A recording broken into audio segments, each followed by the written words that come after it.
Black Rifle Coffee, baby. Freedom fuel. So I think we both suffer from the same disease. It's called round face. I know, dude. We're both these round face, right? I know. It's like I have a fucking pumpkin fucking round face. Right. That's like it pisses me off. You can have a 'cause I'm fucking like, six pack, and my face is still fucking round. I know. I always think about it as like this is like indentured stock genetics. Like, you know what I mean? Where I've got just really good like railroad builder genetics or something. It's probably German. It's like a German look, sort of like, middle Germany, something, high cheekbones, wide jaw. I don't know what the fuck I was good for. I think I was good for maybe like, or my type of people were good for long periods of hard manual labor with limited hydration and calories. So I was like, really, I think most of the time, I come from really good slave stock, basically. Hey, keep that fucker working because like I don't require a lot of calories. Have you done like the 23andMe? Yeah, it's like it's all over. It's mainly like European mutt, a little bit of Ashkenazi Jew, and like just that's where I got all the indentured servant genetics with a slight variation there to make me decent at math. That's awesome. But that's like the whole community when you think about it. Like you guys have, I think, coming from your background, there's more just like physical specimens that you see from like the teams where you're like, that guy's like 6 feet tall. They were like collegiate swimmer. They're built like, a Greek statue or something. And then you go over to like SF. You're like, that dude looks like he's at a NASCAR race right now, right? Like, he's like the rednecks. I would say that's most team guys. You look at everyone now is just like lifting weights and like sort of just big. Yeah, a lot. Yeah, for the most part, I think dudes are generally big because when you're there and you start carrying heavy things, you realize when you were skinny, like when I first got in the military, I was skinny. Yeah, how old were you when you joined? 17, 18? 18. What year was that? 93. Oh shit! Yeah. So did you go straight to buds or was it? I did that. It was a dive fair program. Dive fair, like it's we'll be fair to you if you don't get a DUI or an alcohol related incident. You pass this test. We'll keep sending you on the pipeline to at least get you to day one at buds. We can't. Oh, they can't guarantee anything past that. But if you keep mind your P's and Q's and you're good.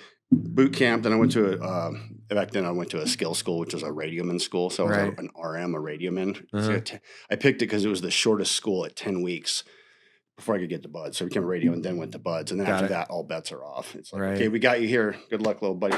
Right. Yeah. And then most people don't make it.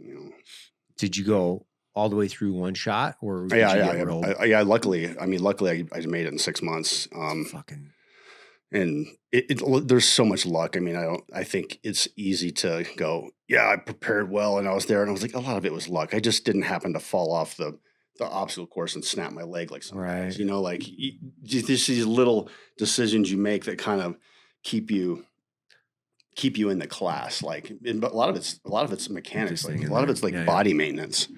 Like taking care of yourself when you're dead tired at the end of the day. And like if you have shin splints, like icing and just doing like the self-care things we all hear about today. Yeah, right. That shit matters a lot. Like hydrating and not going out drinking at night, every time you're just basically running yourself into a hole because you don't know what's going to happen the next day.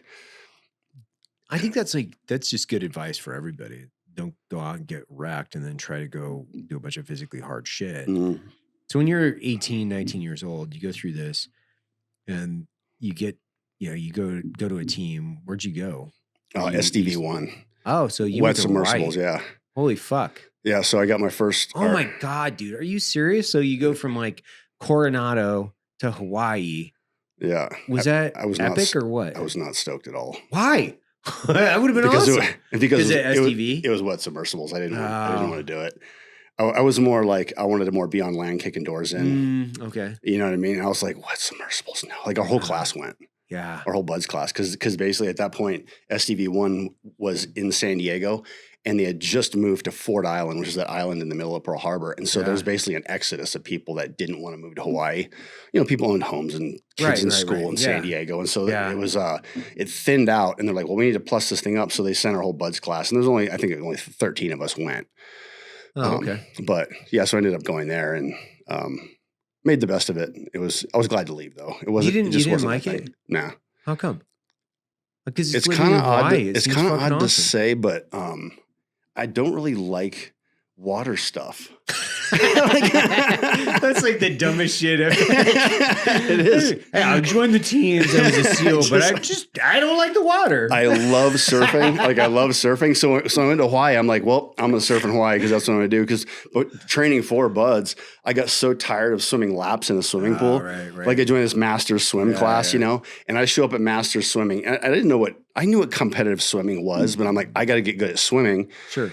And so I go to the masters and I show up in swim trunks, and they're like looking at me. They're all in Speedos and they all have all the gear and you know, snap hats. And I'm like, what the fuck? I'm like, I thought this is like way intense over here with these guys. And so I start swimming in drag shorts. And finally, one of the guys, he goes, this wasn't, I had to join the masters because I wasn't a master swimmer, but it happened to work out. Like in the afternoons, I could work out with them. Yeah. And so this guy's like, hey, come on, let me chat with you. He's like, hey, you need to get some Speedos. Like it is so much harder to swim in surf trunks because we're swimming like really fast laps on these splits and everything and like getting worked out. And so finally I broke down and got Speedos and I went back like a handful of times and I'm like, I can't do this. So I started surfing. I'm like, my workout is going to be surfing. You couldn't swim because you had to wear Speedos. It was that, and it was. I think that's an honorable. It was an honorable thing. It was the monotony of going back and forth, and then so I just started doing ocean swims with friends. But mostly, I'm just going to surf, and then when it was cold, like in the winter, we would just go surfing with trunks. We'd go to like Point Loma, San Diego, and just surf with just swim trunks on. The water's 56 degrees, 58 degrees, 55, a little bit lower, and just see how long you can stay out there and surf. And so it was good mental training for like basically just getting used to spending more hours of the day not in a comfort zone. Right. Whereas like now I'm pretty much comfortable a lot, even like mountain guiding. Like I make myself comfortable a lot, but there I think it behooves you to like just build a life where you just get used to being miserable, basically. Yeah. And that's just part of your day. Like half the day I'm going to be cold, not necessarily hungry because there's always food available, but I'll be cold and I just won't be feeling like I'm on the couch with a warm blanket around me. Right. Like that feeling, you got to kind of kick that to like somewhere in the future. Your future self will arrive at that comfort level, but you haven't earned that yet. That's so interesting. We did very similar things. I would, I stopped wearing socks. I would go and run on like a track barefoot. I wouldn't use, I like. Why'd you do that? Trying to toughen up feet, okay. But I had all these like weird theories where I wouldn't use a heater. I didn't have a TV. I would just completely deprive myself of everything and make myself as uncomfortable as possible all the time. Like delayed gratification training. Yeah. And so if I was just uncomfortable all the time and you have to force it, you're not going to feel as uncomfortable. It's like you're acclimating yourself to being uncomfortable all the time. So then when it comes, you're like, man, whatever. It's not a big deal. Yeah, totally. It still is a big deal. Totally. Yeah, I don't think you can prepare yourself fully, but there's a lot of guys that get smashed with the uncomfortable scenario, whatever that is. Right. And they just turn into big pussies if it gets cold or something.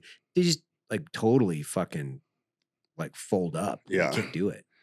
In the training, like what I started doing, and I think it really paid off, was so you have like your intelligent training for whatever athletic endeavor in life you're doing. Mm-hmm. There's an intelligent training protocol for that. And those intelligent training protocols that, like, let's say a PhD in sports performance is going to give you is not going to hurt you. Right. It's a safe thing. Yeah. So you look at this whole protocol, you look at an 8-week protocol or 12 or whatever it is. None of that is designed to make you like super miserable or hurt you. It's designed to like, break you down a little bit. You super compensate, you get stronger and you keep getting stronger.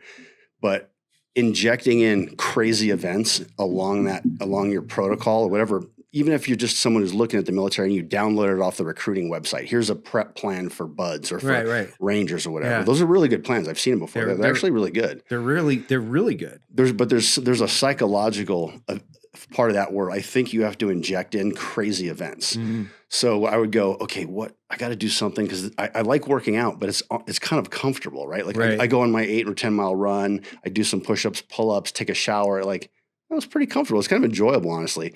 And I would go, well, I need to suffer somehow. So then I would go like, all right, I'm going to get up at midnight, get on my bike in my shorts, ride down to the pond. I'm going to swim around in the pond in January in Maryland, then ride my bike 7 miles back home, soaking wet, just to suffer. Yeah. And there's no physical training person is going to prescribe that for you, right? No. It doesn't make sense. Yeah. But it makes complete sense because you have to break through kind of like these barriers where you didn't think you would be going. So you have to force yourself to say, go experiment and kind of, I don't know, go hang out in that sort of pain level for hours and then come back and heal from it and go, okay, what's the next big thing I can do? I'm just going to run 20 miles or something. Right. And just with a tiny bottle of water and that's it. And just go running it all night long. Like just run through the night and be fucking cold hands. Yeah. And then, you can't do that all the time because you'll break down and you won't get stronger. But I think injecting those intense things in like once a week or once every 2 weeks, I think is critical. That's so interesting because as you were talking, I was thinking about if can I remember doing that? And I was like, oh yeah, I would get up at like midnight or whatever, 1 o'clock in the morning. I would load up my truck, drive out into the mountains, and then start a fucking hike. Like literally, a 2 or 3 day like backcountry solo hike starting at midnight. Or I was down in Fort Lewis, and me and my buddies just left like after work, and then drove down to Hood, then got halfway up Hood, camped, bivouacked in the snow, and then summited the next morning. But dude, it was like a constant cycle of that because you're like, I don't give a fuck. Let's go. Who cares? Like suck it up. And it's so true. If you just take a little bit of time and push yourself through that, I think it's that comfort barrier. And I'm not trying to sound like, a motivational speaker. I don't actually do that. I just think it is really fucking true. You have to do that. Like you got to kind of make yourself hard. That's why, like, I don't know your feelings about Goggins. You don't have to say anything, but I've had lots of friends, but like that guy, fuck that guy or whatever. I'm like, dude, all that guy is telling people is like, stay hard, like be a badass. Like, do you not think that that's something that we need in our country right now? People telling these kids that grow up without dads and moms that are like just blasting themselves full of sugar every day, like not getting off the couch playing video games. Too much screens. Yeah. And this dude is out running all the time saying, be a fucking badass. Hey man, I think it's awesome. Not only think it's awesome, I think there should be more dudes out there telling people that. I've never met David, but I read his first book about 6 years ago, and it was really good. Really? Yeah. What is it called? It's like No Easy Day or no, that was a different one. Can't Hurt Me. Can't Hurt Me. Yeah, that's right. And he talks about his childhood growing up. His dad was like just super abusive, gnarly, sounds like Seriously? a really bad person. Yeah. He grew up in a really tough situation with his dad. I didn't know that. And I've never met Dave, and he never. I think he was in the teams for. I think he was in for 6 years or 10 years or something 10, like that. I think, yeah. Yeah, I never came across him, but the one thing I will say is that what he wrote in that book, it literally has helped millions of people, right? Because they see they're like, this guy's rough background. He doesn't come from money. He's got no safety net, right? And he goes and he makes it through training after he went through 3 fucking hell weeks. Are you kidding me? It's insane. Dude, that's got to be like permanent damage in your body. There's no way it's not. Like it has to do something bad to you. And he just didn't quit. And like, he has an amazing story. I think his motivation shit's fucking awesome. And he's just easy to take pot shots at because he's at the top, right? He's at the top, right? Well, the community's horrible, right? It's jealousy, envy, greed that kind of drives a lot of their negative interactions with one another. Whereas you can't just be happy for other people and say, Yeah. I don't know that person. And there's always this one-upmanship that goes around too, where if you're, it happens, okay, it happens with guys like you. I've heard it from SEALs where it was like, oh, that guy was vanilla. He was on the fucking regular teams, right? Right, Because like yeah. he wasn't a SEAL Team 6 guy. Yeah. And like they just kind of like poo-poo the guy was like a SEAL. So those of you that are listening, you don't understand this. Like it's the same way. It's like you're an SF guy, you weren't in Delta.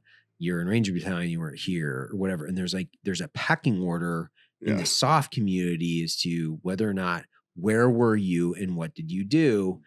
And it's weird because we're the only people that actually understand that. Nobody, like most people think Rangers are like, oh, you mean the people that work in Yosemite? They don't fucking know, right? They're not like, right? Yeah. And so we're the only dudes that are like, oh my God, he was a Delta guy. And they're like, what does that mean? He flew for Delta? He was a Delta Airlines guy? You know, and you're like, Right. No.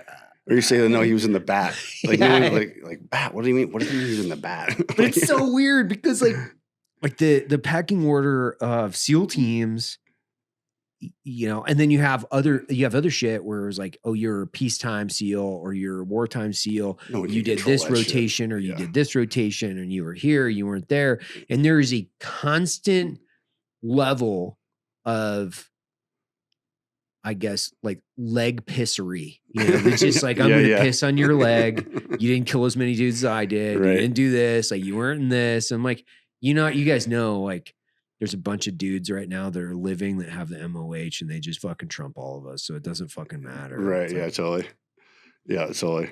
Yeah. That's, you'll never get rid of that. Just because it's super funny. The dudes that like go into it it takes a certain type of person. Like like the reason that SF and the SEAL teams and the Ranger Bat are different, I think it has to do with the history of that unit and the marketing of that unit. Right. So that's going to attract a certain person. Right. So like it's like what got you to want to be a Green Beret? Was it reading books about Vietnam? Probably. Rambo. Like, I mean, obviously Rambo. Just Rambo. But like, so you're going to get attracted to that style or whatever their mission was or their messaging. It just seemed cool, right? Yeah. It was like, I'm going to go jump into the woods and train indige, and that sounds awesome to me. Yeah, totally. It's like Peace Corps with the ability to organize a coup. That's cool to me. And I think there's like I don't think there's that much of a difference when you're going to recruiters and you're trying to figure it out. You have this idea like, I want to be a Green Beret. Like if I went and they wouldn't give me a contract, at least to prevent me from going to the fleet and the Navy, I would have immediately gone to the Army recruiter or the Marine recruiter. I'm like, no, I'm going in to be a commando. I'm not getting sidetracked with whatever the incentive structure of that recruiter is, because it's a commission-based thing, right? They're going to get paid to like get you into whatever jobs they need to fill, which makes sense. That's how you get the jobs filled. But it's so interesting because like as we get older, right? And you know, Sean and I are about the same age, so I care less and less, and I always have, because you know, I went to the agency early on, and it was, you know, multi-branch, basically like a task force. And so you would see everybody from all walks of life. And I was like, good. There are good dudes from every branch. There are good dudes from every tier 1 unit. And it's so funny because one of my good buddies, I was teaching this selection course at the agency, and I was like, it's very difficult. Standards are extremely high. And he goes, there's not one guy that can come from my unit and not pass your course. And I was like, okay, well then I go, actually, there's a guy here that's going to fucking fail at like a big hard F fail. He fucking sucks. And he's like, no way, there's no guy. And then I said his name and he's like, okay, there's one guy. And it was like, everybody has their dudes, man. Yeah. And it's like, the older I get, the thing that I like about it, it's not telling fucking stories. We have this shared experience that translates from, you know, decades and multiple rotations and service. But you and I haven't fucking hung out for how many years?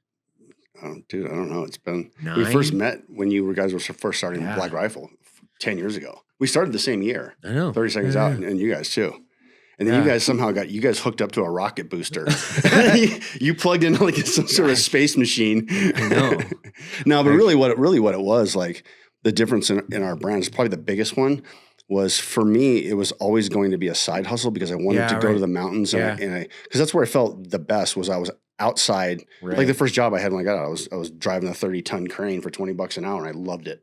Running chainsaws, working on a tree crew. We're basically doing like urban logging. It was awesome. It was because I was outside and I was, when you're coming out of the military, I think there's a re-entry period where your mind is like, it needs sort of space a little bit to like figure out who you are, what direction you want to head. Like, who are you now? You're not a door kicker anymore. You become a new person. Right. You're the same person, but like your identity, often wrapped in your occupation, your job. And like, especially in the military, it's your whole family's identity is wrapped in that. Yeah. You're like, yeah, my husband's overseas again. And everyone knows your family on the street. Like, oh, he's a team guy or he's a commando. He's always deploying. And so that's your identity. And once that's gone, there's this vacuum, a huge vacuum. Like, okay, what am I going to be now? And sometimes it's hard to figure that out. And I think that's where like, it's really easy to just go to the bar and go, I'll think about it at the bar. And pretty soon all you're doing is sitting at bars all the time, drinking and getting fat and not getting anywhere. And I did that for a little bit where I'm like, what am I doing? I'm just going to bars at night and hanging out. Like, you're like turning into a barfly. There's a ski town bar where like you can get your own mug and you hang it up there. Yeah. I mean, you're like anchored to that bar. And I was to the point where like they offered me one of those and I was like, that was like a life decision. I was like, is that the road I'm going to go down? Am I going to have my name on here in the next 20 years and I'm just going to be in here every day drinking beer? I'm like, nah, pass. And then I'm going to go, it's like getting the lazy boy and just in the remote and just kicking back and just going, okay, I'm done.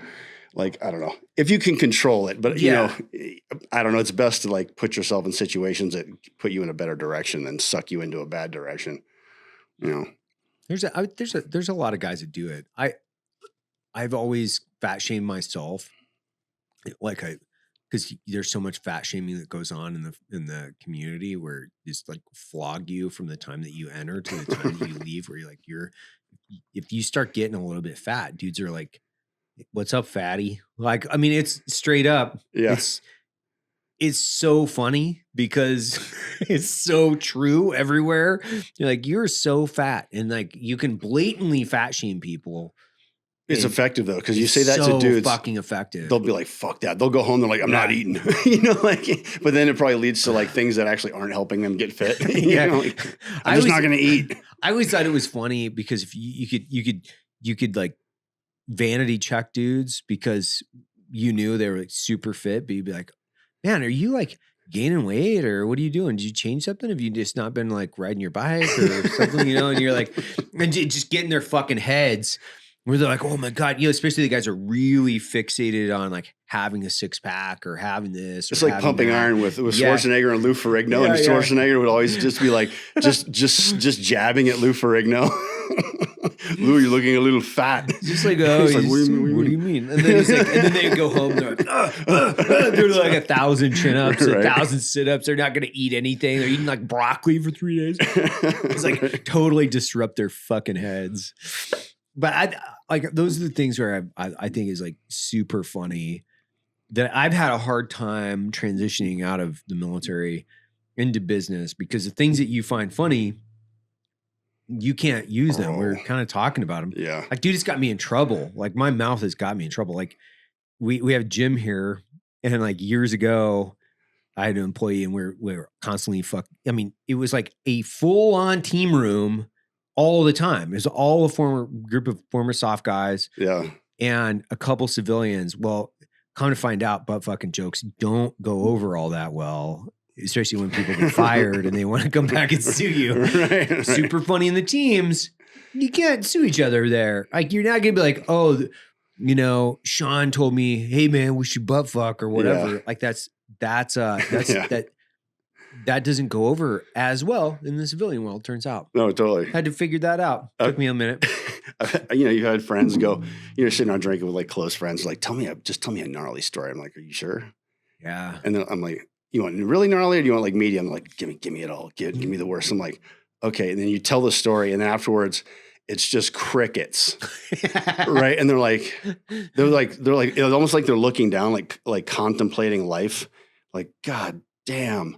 And then you realize you're like, I fucking did too much. That was too much. Said too much. Oh shit. Not like you gave away classified information, but it was just too intense. Like it was just because some of the stuff you see and you do, like if you say it out there, it's fucking crazy. It's insane. It's insane. Most of the time I don't say anything. Yeah. Because people wouldn't believe it even if you told them. Totally. Just be like, whatever, that guy's full of shit. So I never say anything. Yeah. Yeah. Some of the stories do sound not believable. You're like, oh, this dude's fucking lying. Like, I'm definitely not lying. And then you have so many dudes that are like stolen valor guys out there that are telling these stupid stories. Back when I was in the teams, it's like, dude, you were a truck driver in the 90s. You didn't fucking do anything. And they're talking about war stories. And you're like, that's so stupid. I've never heard a more fictionalized version. So when I have like something I'm telling somebody, most of the time I'm like, this person isn't going to believe it because it's fucking crazy. It's completely insane. There's no way they're going to believe this. Yeah. So I'm just not even going to say anything. Yeah. Yeah. And I've like, after I got out, like I got out in 2014, I didn't want to contract. Like that was the thing. I was like, I got to go figure something else out because I was 40 years old. And I got to go figure something out. Because my thinking was if I go contract, it's basically the same career, right? It's just different patches, less overhead support, like we were talking about earlier. Yeah. But I'm not learning anything new, and so like I kind of forced myself, almost like burning that bridge, and then I let my TSSCI lapse. Yeah, on purpose. So once that's done, it's done. Yeah, because that was me like Mark Twight talks, Mark, like he talks about burning bridges. Yeah. That was me burning that bridge. I'm like, if I let this go, I'm basically not going back. Like to go and get that, retrieve that, I have to go through some company. It takes a year. Like it's just such a pain in the ass. And if you've been like, doing any edibles, you're fucked. Right. You totally. Can't, like good luck. Yeah. Right. So that was a conscious thing. And I remember the day I'm like, no, I'm going to let it lapse. And it was a kind of a naked feeling. Like I was walking around with my clothes off a little bit. Cause I'm like, that bridge was gone. I can't go back and make, $15,000 to $25,000 a month contracting. Right. That option now is off the table for me. So I got to figure something else out. And there I am, 30-ton crane, $20 an hour, figuring it out. Were you in Ketchum when you were doing that? Yeah. So when you got out, did you go straight up to Ketchum? Yeah. Was that it? Was that like, I drove straight there. Why did you want to go to Ketchum? Like what was the attraction there? The skiing in the mountains. So I ended up leaving actually a few months before I was technically allowed to leave. Solid. Just because like at that time, like it was just a really dark, like 2013 was bad. Like in 2011, we had, one of our ships got shot down, Extortion 17, they got hit. That was our squadron. Knew all those guys really well. And then going through a divorce, and the life at that point was just like, nothing's going well. Yeah. And I told my boss, I remember I walked into work one day, I said, hey man, I'm moving to the mountains. And he's like, when? I'm like next week. Is that cool with you? And he's like, yeah, dude, I'll cover for you. Just get out of here. Right. Because it was kind of like in one of those like jobs that you would have these bursts of work, and then it was like, okay, we don't have anything for a couple of weeks, and then another big burst of work. Right. And I had a desk for the first time in my life. In my last year in the Navy, first time I ever had my own desk with my own computer. I didn't have my 8x10 cage. Oh my God. And I was just in there. I was just like, I am in the wrong fucking place right now. It just wasn't for me, but yeah.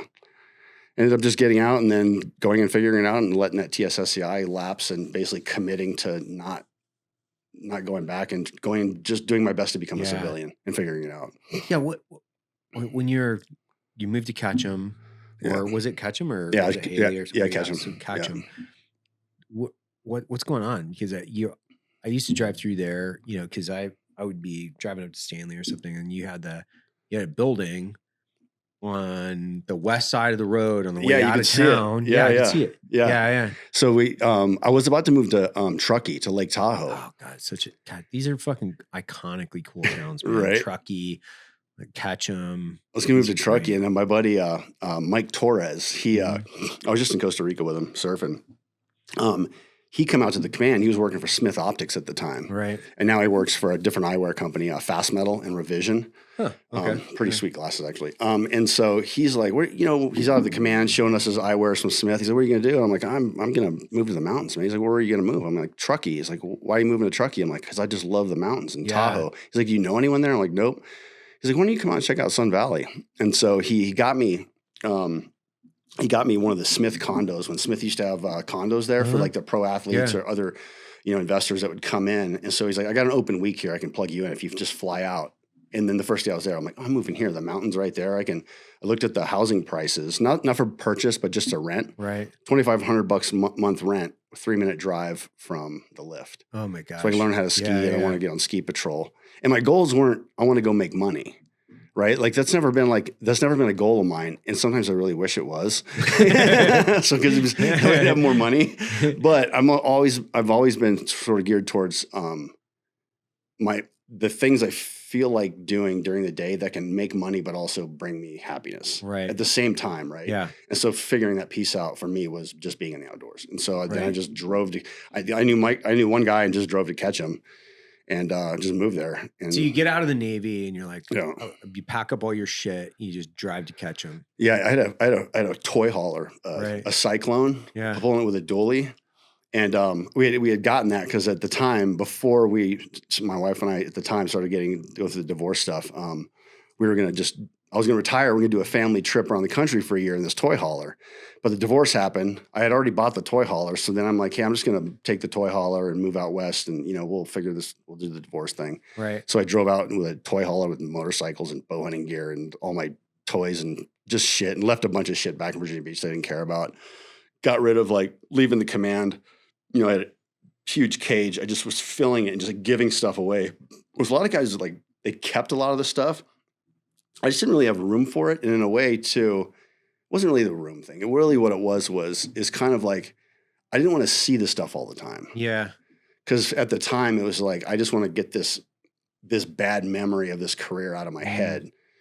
Because at that time we were just coming off, all those guys getting killed and the divorce and the whole thing was a black cloud. And I'm like, I just need a break from all this. Right. And so, I just moved west with kind of minimal stuff and went to Sun Valley and got a job and started learning how to ski and just being in the outdoors. But you know how to ski before. No, I got snowboard. Oh fuck! Yeah, are you serious? Yeah, you can't get on ski patrol. Yeah. Most places if you can't ski, and it's not that skiing's better than snowboarding. It's just it's more functional as far as you can ski with ski-ons, where a snowboard you kind of have to hop. So if you're pulling toboggans with somebody in them, you got to be able to ski through flats and stuff like that. And it's easy to hike uphill and kind of move around the mountain because you can actually walk and stuff. So I had to learn how to ski, and then that took 3 years basically of skiing 100 days a year. So I was just a ski bum. So you're this former, you're a former SEAL Team 6 guy that just pop smoke, goes out to catch them, doesn't know how to ski. And then you determine, the best course of action is I'm going to go be a ski patrol person. Yeah. And so this is like what people decide to do when they're 20, but you're 40, right? Yeah. Okay. Yeah. Because all this stuff holds together. Yeah. It all makes sense. Right. Yeah. Yeah. So I did that and then got on patrol there. And how long were you doing that? 3 years full time. Yeah. It was an awesome experience. I really learned to ski on patrol because you ski every condition. Right. And the biggest, when I got on patrol, there were 3 guys over 70 years old.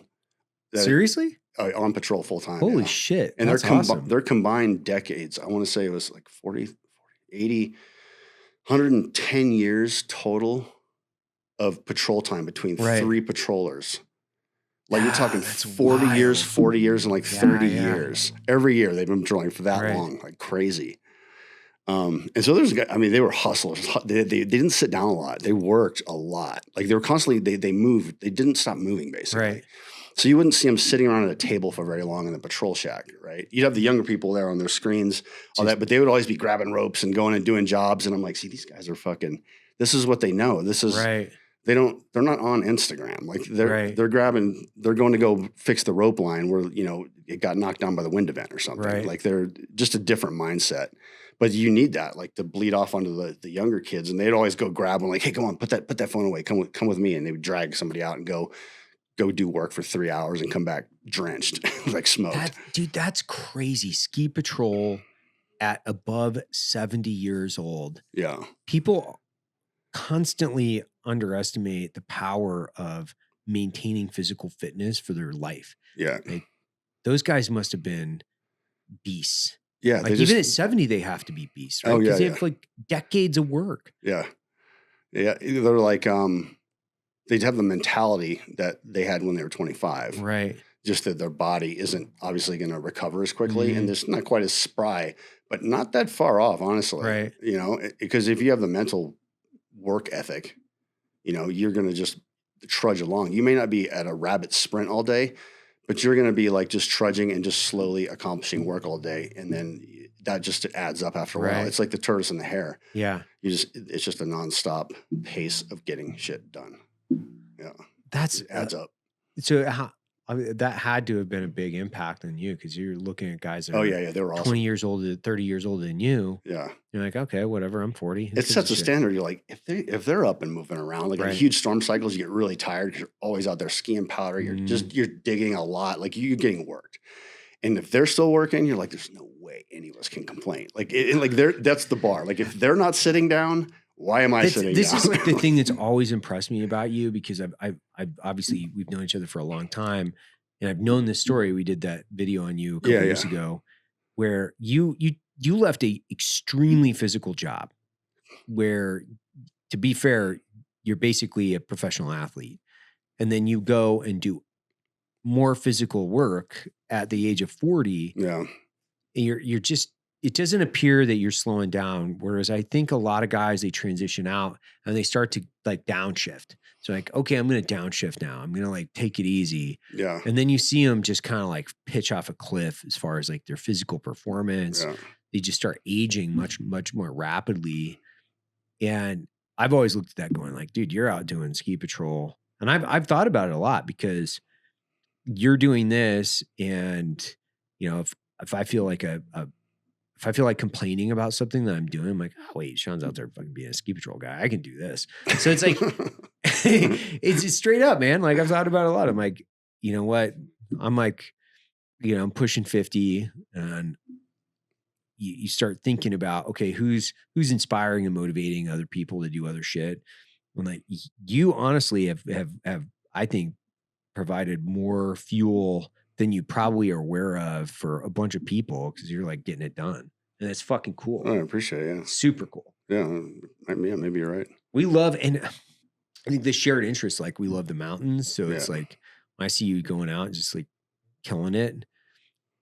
Oh man, I'm a little bit envious because I'm like, oh man, that's just fucking epic. But, we'll get there. Like I got 2 little kids. So like we were talking yesterday, like I love rafting, but my kids are so young. They haven't been able to run the rivers that I like to run. How long till that can happen? Like what do you? My oldest is good this year. So Okay. we'll try to I'll get her on the Middle Fork of the Salmon this year. I Oh, think, for the sweet. The first one. Like a 7-day Middle Fork? Yeah, it's like 5-6 days. Yeah. It depends. Like high water, it's going to be moving a little bit faster, but I'm going to go a little bit later in the year, get it like a low water trip, because then they'll have more fun. You can't give them that early June trip. And for the audience, early June, there's still snow in the put in and it's high, really fast white water, which is the most fun, by the way, but you're also wearing a dry suit and you're fucking cold the entire week most of the time because it just doesn't get very hot. But then towards like mid-July, things start getting great because now it's 90. The water's still cold, but you can get in the water and swim and you get wet and it's fine. But that early June trip, whew, man, those things like can get super spicy. The only rafting trip I've done was a Middle Fork, and we did the first trip. It was early June, and we put it was just exactly what you're saying. It was lightly snowing. We got to the ramp. The so ramp brutal. up there? Yeah. It's this really long ramp. It's this place called Boundary. It's a super long, cool ramp. And it's so cool because when you launch in there, you're literally kind of launching into the river. It's epic. It's kind of like what the fuck are we about to get into? Because it was cold, man. Yeah. It was like snowing, and I'm like, we're going to be wet all day in that river. And like, dude, there's snow all over the place. I'm like, woo. You don't, dude, you learn really fast. Dry suits are the way to go. You learn real fast. So I came home from that season and I was wet because I came home from my last Afghanistan trip and I worked almost every trip that summer.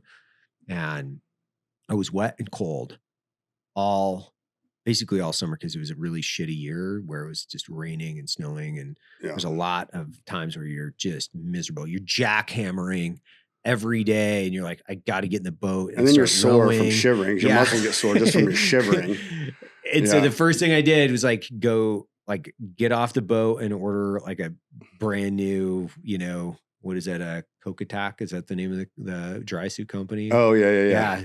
It Yeah, the custom fitted dry suit. dry suit. Yeah. And the first time you use that, you're like, oh my God, this is like life changing. So I've had this saying since then, where it's like there is no such thing as bad weather, just bad gear. Yeah, that's one of those patrol guys is really funny. Said he told me on patrol was that my first year, he goes, never forget this. There's no such thing as bad snow, just bad skiers. Let's go. And then we just go out and ski this atrocious icy slopes and it's so loud you can't even talk. It's so fucking loud and clackery and. Yeah, I'm like, this is how you can fucking get good. You just ski anything. You just take out the idea in your head that it's like the perfection idea. Like, okay, you're not going to ski perfect powder or perfect groomers. Right. Most of the time, you're not going to be skiing that perfect stuff. Most of the time, you're skiing fucking harbor chop and chunder and it's frozen chicken head sticking out. And it's fucking loud and you don't want to fall on it. Yeah. It makes you good though. So then when you do go back in the backcountry and ski, you're like, oh, this isn't bad at all. It's a difference between sleeping on like concrete and sleeping in a feather bed, right? It's like you can sleep on concrete, you can sleep in a fucking feather bed. Totally. So when you're up there in the summertime, because you're living there in Ketchum all year, so what do you do if you're on ski patrol in the wintertime? What are you doing in the summertime? What were you doing? I was climbing and then working, building up 30 seconds out, building the business. I was doing that's year round, that's a year round thing. Yeah. But I would just focus on it more. Right. End of the season, ski patrol, then I would just hammer down on the business, more because I wasn't working full time. And some days on patrol, you're there 7 days a week. If there's a storm cycle and you're doing explosive work, you don't have a day off, which is good. You get overtime and stuff, and you get to throw penalite and make slope slide and ski them. It's pretty fun. But yeah, then I just would just work on the business and then climb and, that was kind of it. Is there a lot of good climbing around there? I don't know. Not really. No, there's some good spots in Idaho. That's the biggest reason I moved to Ouray, Colorado. My wife and I, Tamara, moved to Ouray 2.5 years ago. Right.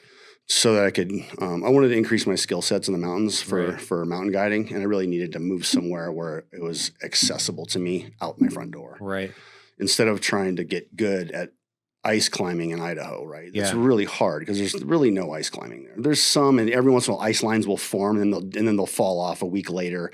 It's very hit or miss. But where I live in Ouray, there's ice climbing from December until April every year. Right. There's lots of it, like ice mixed. That's like the capital for ice climbing in the United States. Yeah, right? That is the spot. Yeah, it's definitely one of the best places on the planet to learn how to ice climb because the ice park, the Ouray Ice Park is there. And they basically turn on sprinklers and they make ice walls and you have a cell signal. You're not in the backcountry. Right. There's search and rescues right there. It's manned by employees and there's mountain guides there with clients every day of the week. Right. So if you get hurt ice climbing, you're surrounded by very capable people. And I know there's a bunch of stories of, mountain guys, having someone get hurt right next to them. And they're like, oh, I know how to save this person. And they just raise them, create a rope system, raise them out of the off the wall and, get them to the hospital. So it's a good place to learn before you start stepping out in the backcountry where there is no cell signal and you have to use a satellite communicator. Right.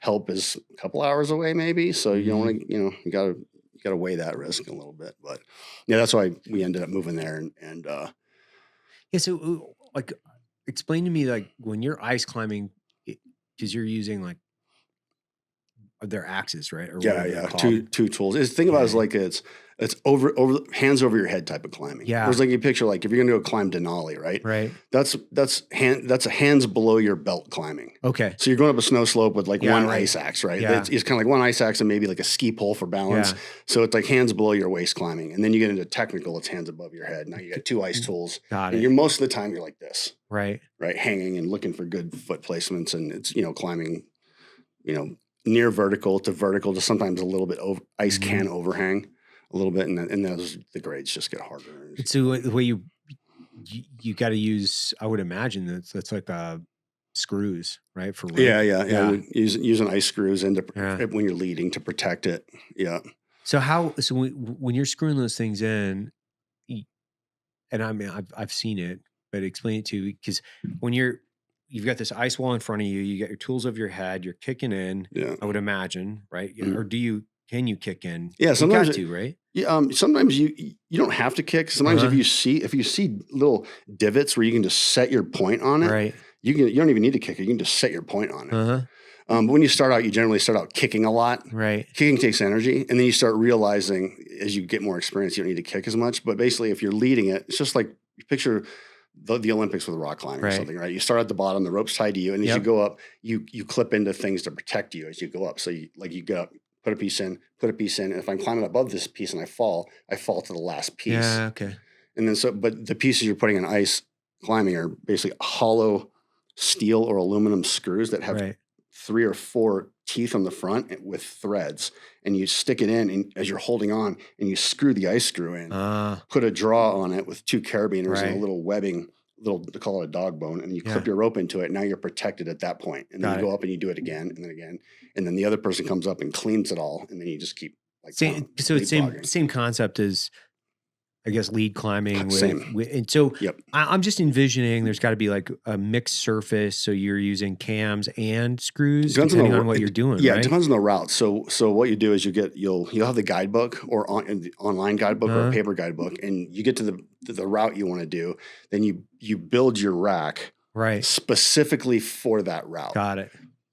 If it's a known route, and a lot of times in the guidebooks it tells you what to bring. Like, it'll tell you literally, what cams to bring, or if you need any, or maybe you just need 2 cams and 12 ice screws. Right. So you kind of go with what the guidebook tells you, because you don't want to carry a bunch of shit, because generally it's hard climbing. Right. And everything you add is another ounce or pound that you have to get up, and it makes the climbing harder. So you want to be really diligent about just bringing what you need and nothing more, and kind of going and lean. As light as you can. Yeah, it's a balancing point, because you can also get in over your head without enough gear, and that can be really dangerous. Right. But then if you bring too much gear, that can be really dangerous, because now you're getting exhausted too soon, and your risk of falling can go up. And so you got to find this balance point. It takes a lot of experience, and I'm by no means done figuring that out. I'll probably never be done figuring it out. I'm still How long have you been doing this? I started climbing rock in 1989 in high school. Wow. Okay. Yeah, I went to France and climbed in high school. Seriously? Uh-huh. Holy shit. Yeah, rock climbing was my thing in high school. I loved it. Yeah. And then joined the military. I didn't climb once for 20 years. Yeah. It's so weird. And then I immediately, but I knew I was going to go back to it afterwards, and I did. Now I climb again. I love it. It's that's so cool. We used to climb quite a bit. I was out in Washington State, so we used to climb a lot. And I started when I was 18 or 19, because there wasn't anything to climb in Lewiston, Idaho whatsoever. But then when I went to Seattle, there's way more stuff to climb. Yeah.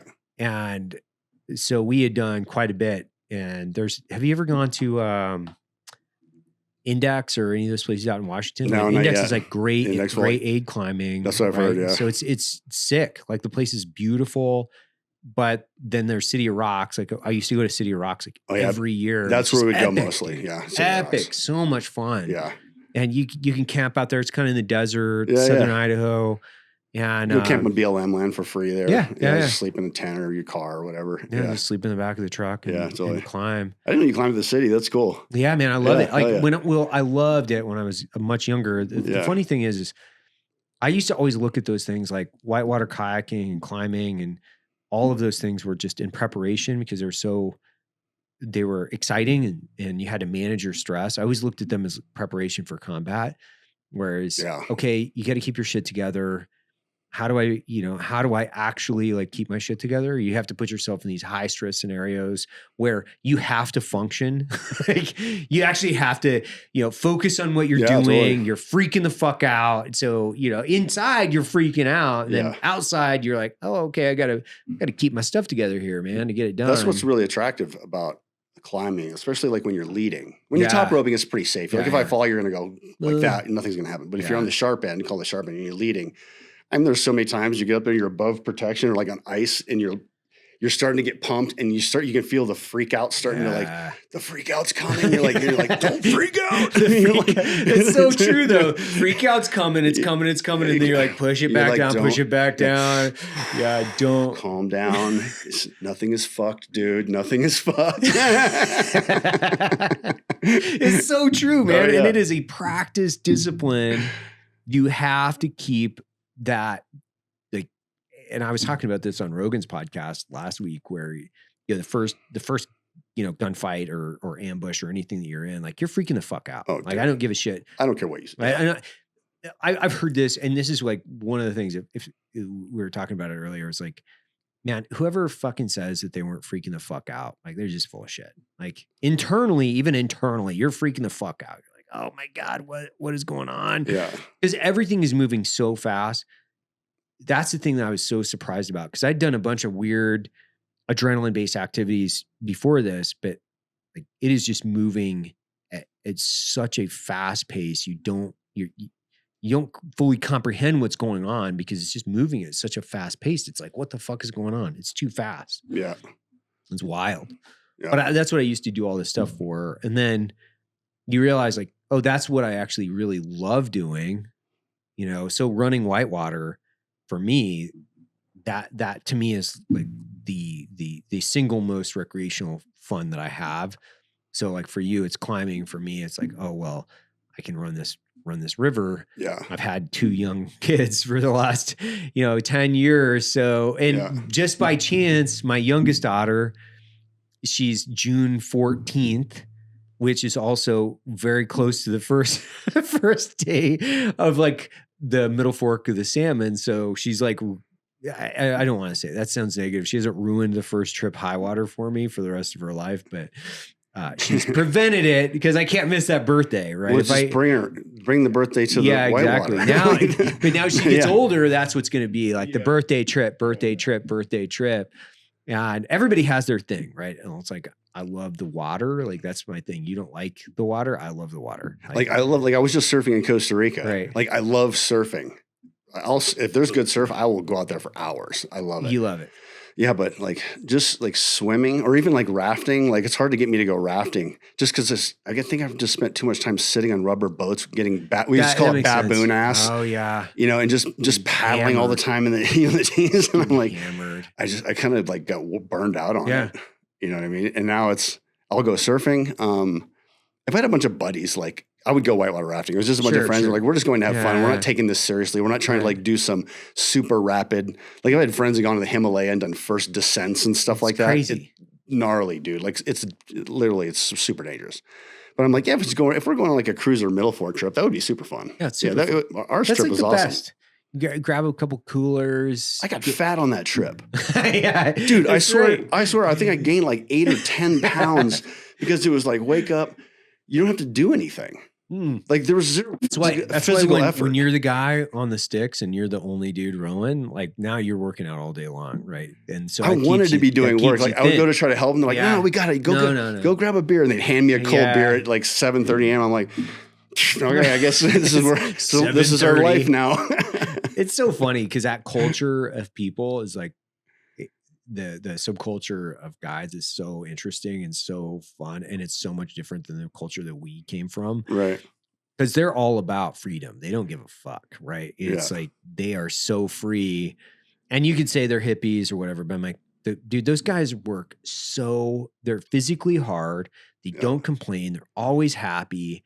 They're doing this really incredibly dangerous activity, and they're making it look easy. I've been on the river with 120-pound women that are running the gnarliest shit, and you're looking at them and they're making it look easy, and they're just like having a conversation with you as they're pushing a boat down this really complex river. And I kept thinking to myself, this chick is so badass, like, and multiple times, right? I'm like, oh my gosh, this is so badass. Like, I'm just going to make it look easy for you. Yeah. Whereas like, if I were doing that, we would be like pinned up against a rock and I wouldn't even come close to doing this. Right. And she's like having a conversation like, oh, what do you think of this? Like, what do you know? Like, yeah, I was wearing a tutu on the beach the other day. And you're like, what the fuck?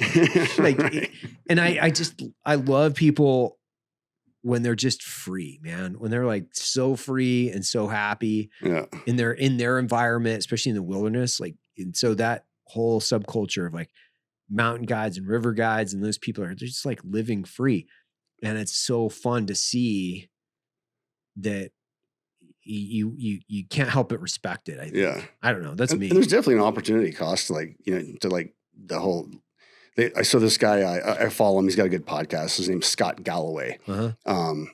He's a finance guy. He's an NYU marketing professor, really sharp with money. He's really good at economics as well. Right. And he phrased it. It finally made the whole outdoor industry make sense to me. And he was talking about vanity industries. Right. And he's like, if you want to make it in the fashion world, like you want to be the next, Gucci, if you want to, do these outdoor adventure things. And he basically described all these things that are super cool that people pay money for, or people that they're highly desirable. He's like, but working in those industries and like being on ski patrol, and there's always this, every ski patrol is that we don't get paid enough for what we do. It's a dangerous job. We're using explosives. But the thing is, same thing with mountain guiding, same thing with river raft guiding. It's a vanity industry, which means you have this huge cohort of people that all want to do it, and they're going to get qualified and do it. And there's going to be an attrition rate. There's just going to be, a 2 to 5 year turnover, and you're just going to be cycling people in every 2 to 5 years, and you're just going to keep paying them $20 an hour. You're not going to it's not like there's a few people that want to do it, and in order to get them to do it, you got to pay them $75 an hour. So it's an industry that you're just never going to get rich doing. So the opportunity cost is I'm going to make enough to live, but you're never going to get rich. You just are not, unless even if you own the guide company, right? You're not. It doesn't going to make you rich. It's just not. And so you have to accept the fact that you're not going to be rich, but then that's the cost. But you do get your time during the day to do something every day. That's pretty awesome. If you can still do it as a job and enjoy it and love it. Well, I hate those quotes where people say, find something you love, you'll never work another day in your life. That's so fucking stupid. It's like, find something you love to do, so when you're working as hard as you can and you don't feel you have anything left, you can reach down and grab what you're passionate about, and that'll fuel the next step. Yeah, totally. Like, fuck off. Like this whole idea that you don't have to work hard is so stupid. I don't know like what Pinterest Trustafarian idiot started spreading this like propaganda, but it's just so false. Right. That it leads people, and I think a lot of people are like very young, to go, well, I'm going to get a camera and be a photographer and I'll never have to work another day in your life. And it's like, yeah, that's true. If your dad left you a massive trust fund and you don't have to fucking do anything, but for the lion's share of everybody else, we have to work to pay for our bills. And like, you have bills, like we weren't left with, a pile of money that we can go to, University of Colorado Boulder and drive a fucking Defender and like, I'm going to be an environmental science major. Yeah, of course you are, because you never have to fucking work another day in your life. Yeah, totally. Yeah, you can go do that. Yeah, I think so. That a lot of that follow your passion messaging is just that. It's you don't know the person and what their safety net is behind them. So, and that's one thing that Scott talks about. He's like, fuck following your passion. Go make money while you're young. If you want to get rich, he's like, you have to work your ass off for 10 to 20 years, 80 hours a week. Yeah. He's like, just accept that. You're going to give your life up for 10 to 20 years if you want to make real money. You have to. He's like, unless you have a trust fund, unless you have some big safety net where you can go and make Instagram posts about saving babies and van life or something, right? Like driving around your Sprinter with your Gucci ass dog and all your fucking Gucci shit. like hashtag van life. This person do it? You're homeless. You're living in a fucking van. Like, how does this look cool? Like it looks cool from an Instagram post, but in reality, dude, it sucks. Yeah. Like living out of the back of your truck for extended periods of time, which I've done, it kind of sucks. I mean, it's cool for a novelty item for a couple of weeks, but not full time. Some people do it like long term. Like I got a buddy, Tanner Wanish. He's a buddy of mine, climber, and he's been living in his van with his wife, and they both work remotely. They have Starlink. Yeah. And they actually bought a house and moved into it. And they very quickly realized they didn't want to live in a house, and they went back into their van and rented the house out because they liked just traveling around with their Starlink. And he's turning into a pretty crazy climber. He's starting to get sponsors. They just did the first quadruple wall, 4 walls in Yosemite in 21 hours and 50 minutes. They did the nose on El Cap, the northwest face of Half Dome, Washington Column, South Face, 21 and hours? Mount Watkins Holy in 21 crap. hours and 50 minutes. It's first it's ever been done. And the week before that, they did the triple. Basically everything minus Washington Column. And these are just young. It's non-computable. They're like in their crazy. early 30s, Yeah. like, and they're not like super athletes. They just got the logistics and they just figured out the systems, and they're taking huge risks. Like, so if they were to fall in some areas, it's considered acts like they would die. But, but they just, as regular dudes, just went out there and just got after it. I think it's so. I'm going to retract what I said in the sense of like #van life when it's done in a way where it's directly misrepresenting how hard and difficult it is. It actually takes a very minimalist person to be happy doing that. Oh, totally. There's this direct misrepresentation, I think, because obviously it's like you scroll through and you see all the Sprinter vans and you see all the people like, I've been living in my van with my dog, Mr. Biggles for fucking 2 years. And you're like, how are you paying? Yeah, but for real, what you're doing is you're probably staying at the Four Seasons and you're going out and, taking photos of your #van life and then going like, this is what it is. And you're really trying to live this like facade because there's a ton of that, which I think is like interesting. Yeah. But in reality, like the guys that are doing it are the same type of guys who've been doing it for years. Like Yvon Chouinard talks about it, and he's talked about it in a couple interviews. This one interview in Outside Magazine it was like 98 when I read this, it changed my life. And very infrequently have like articles ever changed my life. But the guy that started Patagonia, he was talking about how he was building his own climbing tools because one, they didn't exist, and two, if they did, they were really expensive and they were kind of shitty. So he started Black Diamond. Mm-hmm. And then when he was climbing Yosemite, he was living out of the back of his car and he started making his own clothes, and he was living on dog food. So he went to the grocery store. The cheapest food that they could find was dog food. So he would just eat cans of dog food, and he was making his own climbing tools. He was literally making them as a blacksmith, and he started making his own clothes, which led to not only Black Diamond, then Patagonia. And here's a guy, regardless of politics and whether or not we disagree, he's 100% committed to the passion of a brand that's around lifestyle. Yeah. Like this is a lifestyle. This dude is hardcore. Oh yeah. He is hardcore. He's tough as fuck. He's tough as fuck. He's hardcore. I can't hope but have an immense amount of respect for this guy because this guy doesn't give a fuck. Like he would go back. I guarantee it. He would go back to eating dog food tomorrow. Like he gave away Patagonia and made it like a nonprofit, basically. Yeah. Like, I mean, he had $1 billion or something like that. He's like, yeah, I'm going to make it an environmental nonprofit. Yeah. Hold my kombucha. Yeah. And I'm like, dude, this guy is epic. Like as far as like passion, commitment, this person that had vision and perseverance and the discipline. In fact, he was living on dog food so he could climb El Cap and build his own tools. And like there's always somebody, right? It's like that saying. It's like never get complacent because your enemy's always training, right? Yeah. And there is always a guy in business that is more committed than you are. Everywhere you look, it doesn't matter, dude. Somebody's going to try to eat your lunch or they're more committed. He doesn't give a shit about what's going on in the outdoor industry. He's doing his own thing. Yeah. That is so. And that's what people are powerful. copying that model too. Yes. Now you see the other brands going, "Hey, we'll repair your jacket." Right. That kind of thing. Yeah. Like you don't need to just buy a new jacket because you have a little hole here. It's not going to make or break your expedition.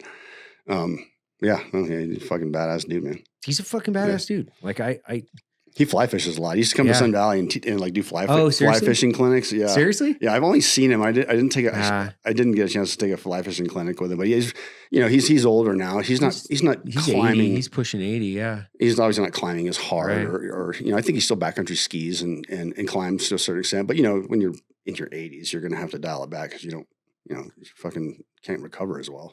Well, and I respect a lot of people that are committed to their brand and committed to like this confluence of mission and brand.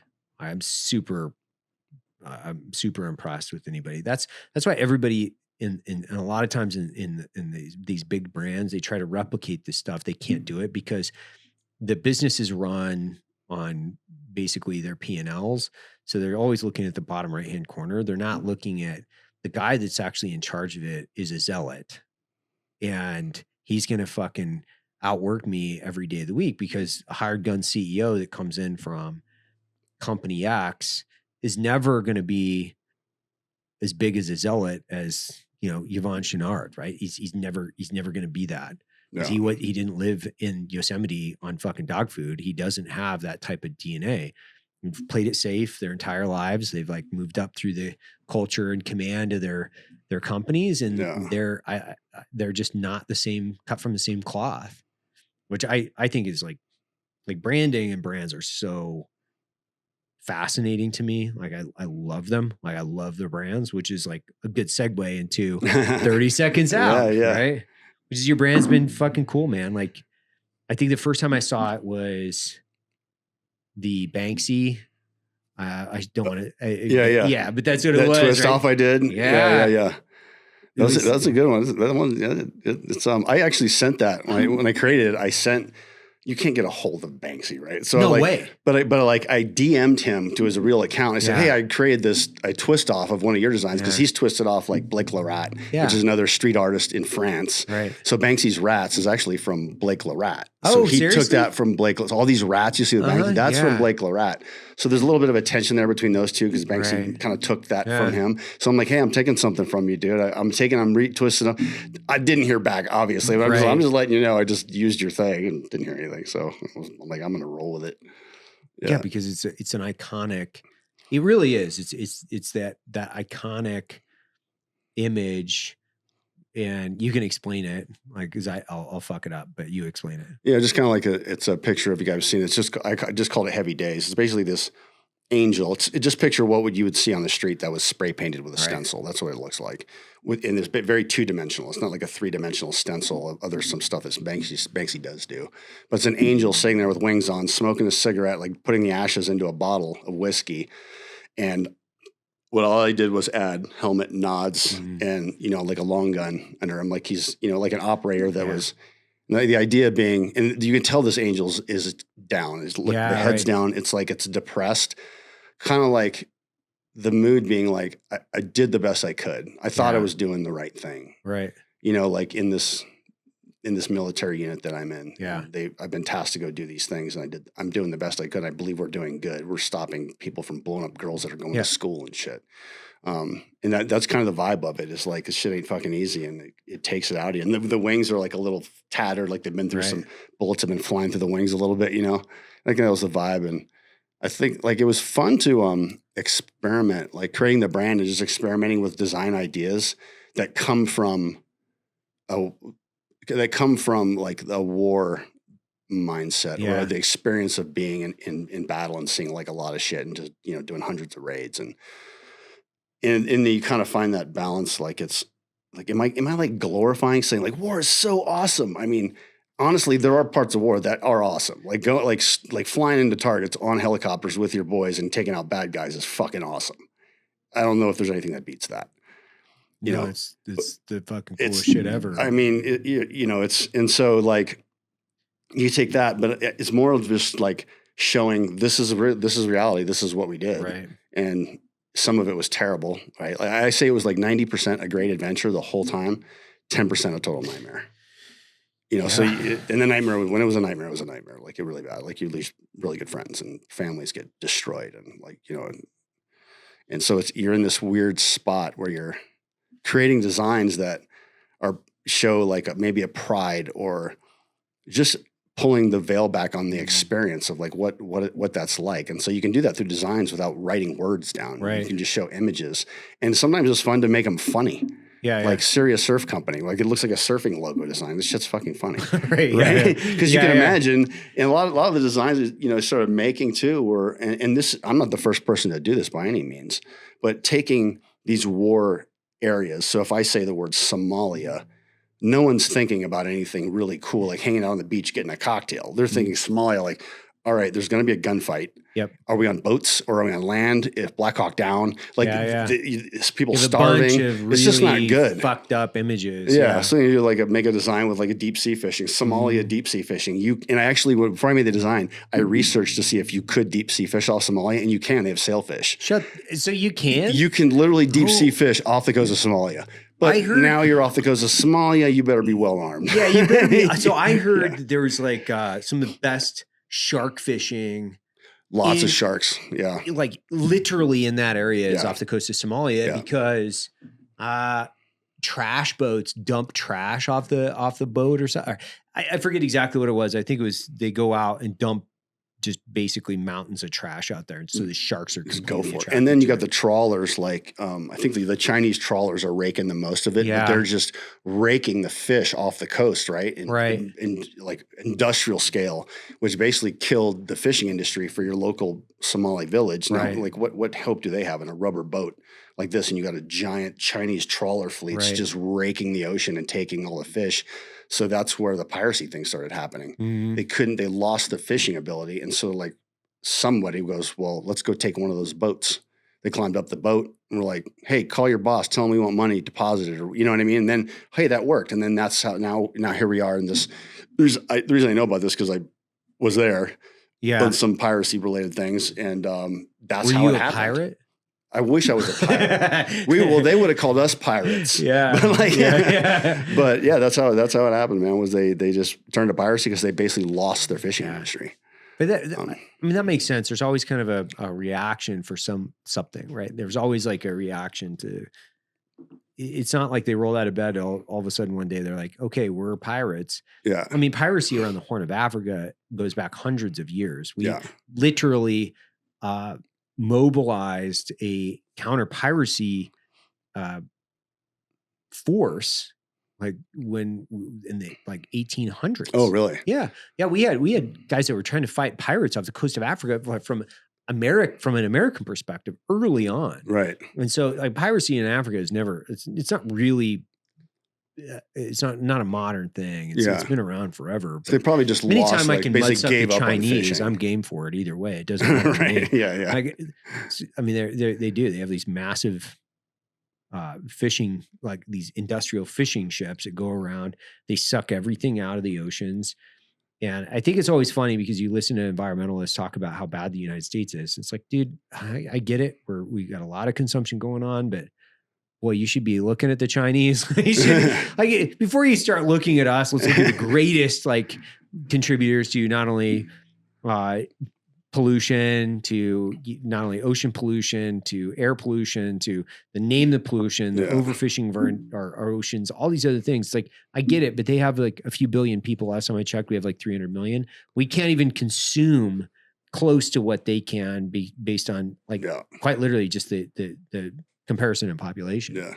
Anyway. Yeah. So like creating those designs around, just the concepts of, because I can't create designs off like football designs. Never played football. So I just like create designs based off of my experience and some of them, enough of it resonated where people liked it and they just kept buying the stuff. Yeah. The hat is like expect to self-rescue, right? Yeah. Or like the other first one that you had, that I saw was because is it a Viking? Is that what you? It's kind of like hammer. It's kind of like it's like a Thor's hammer. Gotcha. The no one is coming. It's up to us thing. Yeah. That was just the general. That was just a feeling of when we were going on operations, right? Like especially like you go on a hostage rescue. There isn't some other team. They're like, well, if we don't do it, that's okay because we got the other team coming to do it. Yeah. Like if we don't do it, no one's doing it. We're like, it's this bad. Is it. And it's kind of like that naked, exposed feeling. Like we're pretty exposed on this. Like we have to nail this because we're it. And that phrase has actually gotten a fair amount of like throwback from people. Like somebody's always coming. There's always backup. I'm like, seriously? Yeah, it's kind of weird. I would get weird emails from people like, this is a bad message to be putting out there. No, it's not. I'm That's like, stupid. I'm like, what? No, it's not. Because some people could be coming, but what I say is like, take a police department in a city. Right. The cops go to the door. There's a disturbance call. when the bullets start flying, it doesn't really matter how close backup is at that moment because the bullets are going through people. Like you're already shot, they're shot. Like that's happened. So a lot of times that response, they're not coming and they're not going to come and really secure the situation. A lot of times the situation is basically dissolved. It's already basically neutralized. They're coming to basically get information on what happened. And yeah, there was a response, but when you're there at the door, whether you're the military or a first responder or even a firefighter in some cities that are getting shot, paramedics getting shot in cities, and all they're doing is trying to help people. Like there's no time. Once the action happens, quick firefights are. Sometimes they're 1 second long. They're 2 seconds. It's not some drawn out thing from heat where you're running blocks. And I mean, that happens, but most of the times it's super quick. It's a really fast event. And then it's not glamorous, it's super quick. Yeah. I think that's like one of the coolest things about the designs like that I've seen over the last several years. It's like you've evolved it from where you were in the military, getting out in 14 to now, because it's taken on more of what I think is your evolution and transition out of the military. It's like gotten more wilderness kind of backcountry feel. And it's it's been cool to watch it. So when you're like, hey dude, like, what do you think? I'm like, fuck yeah, let's go. Like, so for those of you like listening right now, so I bought 30 Seconds Out from Sean, 2 weeks ago? Mm-hmm. Yeah. So we're rolling it into like the Black Rifle family of brands as far as like, we're going to be selling some of the designs. We're going to keep the website up. We're going to do a bunch of stuff. So as we're just like going to transition it over the next couple of weeks. But Sean and I have known each other for 10 years and we've done like a bunch of stuff back and forth. So, I think as you start to focus more on what you're going to do, which I think you talk about, and then like trusting the fact that, hey, these guys are going to take good care of it. There's a lot of fucking honor in that, being like, hey man, what do you think? I'm like, yeah, fuck yeah, let's go. No, yeah, I'm stoked that you wanted to bring it on because it's important to me that like it goes to the right group or the right person or the right entity. You know what I'm saying? Right. And I'm not so attached to it. Or like, if one thing changes, I'm going to lose my identity, like at all.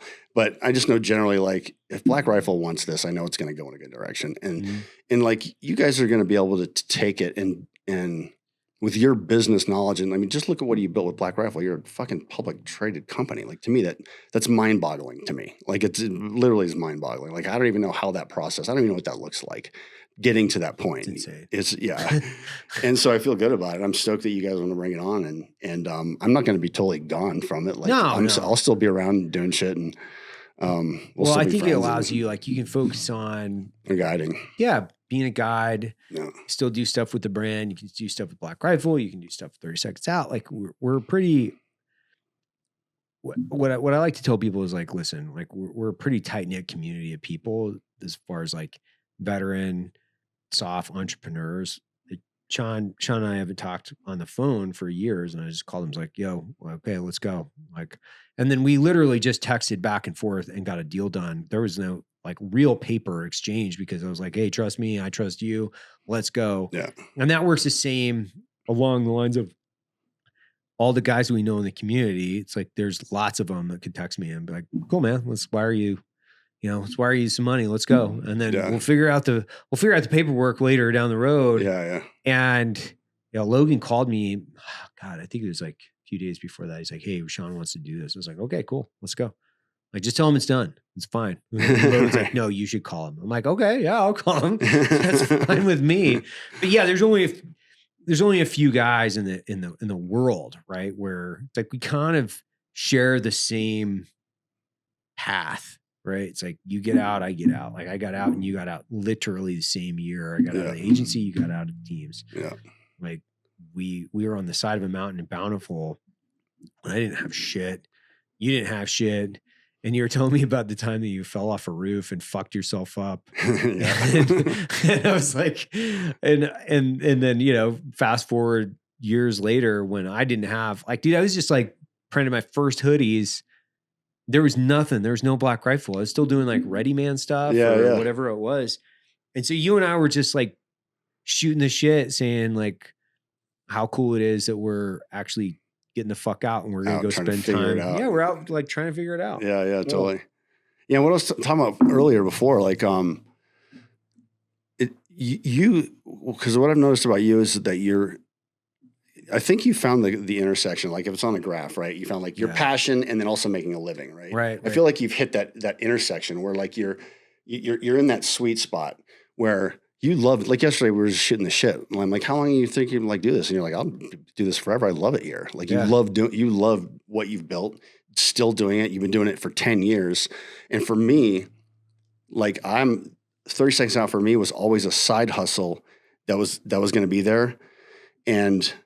But my heart was always, I want to be doing something outside in the mountains. Right. Because it just made me feel mentally the best. Like, and that was just because everyone's different, right? Everyone's going to have a different thing that brings them happiness. So that's what it became. It became, I mean, the word side hustle is kind of an annoying word, but I don't think there's no better word. It was something I did in addition to this other stuff I was doing. And so that's why it stayed small. We're like a mom and pop. We've always been small, and it was always kind of going to be small.